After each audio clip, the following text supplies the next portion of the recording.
Representative John Conyers speaks during a hearing of the House Judiciary Subcommittee on Crime, Terrorism, Homeland Security, and Investigations, on April 4, 2017.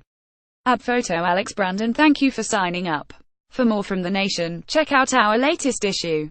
John Conyers knows a good deal more than Donald Trump does about the Korea Peninsula, and a lot more about the Constitution. Policy. So it is worth noting that Conyers has taken a lead in organizing congressional opposition to Trump's bombastic threats about unleashing fire and fury on North Korea. He has precisely what our locked and loaded president lacks: the wisdom that extends from experience. As a young volunteer with the Michigan National Guard, Conyers was called up to serve with the 1,279th Combat Engineers in the Korean War. He was in the war zone for a year as a lieutenant supervising repairs and replacements of Army aircraft. When Conyers got home, he went to law school and then, with the encouragement of the Rev. Martin Luther King Jr., began a political career that would eventually see him chair the House Judiciary Committee. His decades of experience with congressional oversight of successive presidents during the undeclared wars of the 1960s and 70s in Southeast Asia, during Ronald Reagan's illegal interventions in Central America in the 1980s, and during the Bush-Cheney wars in the Persian Gulf have made him an expert on questions about when and how presidents may steer the country into conflict. Based on his experience, Conyers argues that Trump is getting everything wrong when he answers North Korean saber-rattling with American saber-rattling. As a veteran of the Korean War, I am ashamed that our commander-in-chief is conducting himself in a reckless manner that endangers our troops stationed in Korea and our regional allies, explains the Michigan Democrat.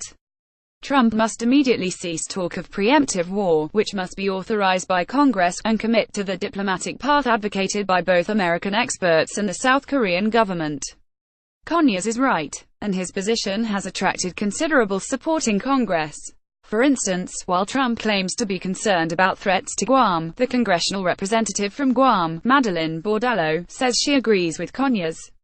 President Trump's statements were unhelpful, dangerous and raised tensions with North Korea higher than we have previously seen, says Representative Bordallo.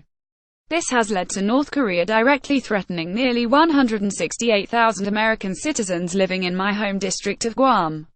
While I have great confidence in our military's capabilities in the Pacific, President Trump must show steady leadership to prevent further escalating tensions. I join Representative Conyers and my Democratic colleagues in calling on the Trump administration to work with the international community and engage in diplomatic discussions with North Korea.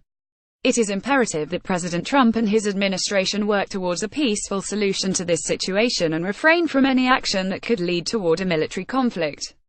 Bordallo joined Conyers and 60 other House members in signing an urgent letter to Secretary of State Rex Tillerson, in which they expressed profound concern over the statements made by President Trump that dramatically increased tensions with North Korea and raised the specter of nuclear war.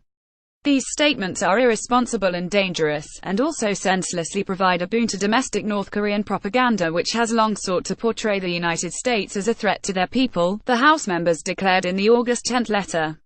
Accordingly, we respectfully but firmly urge you to do everything in your power to ensure that President Trump and other administration officials understand the importance of speaking and acting with the utmost caution and restraint on this delicate issue. Congress and the American public will hold President Trump responsible if a careless or ill-advised miscalculation results in conflict that endangers our service members and regional allies.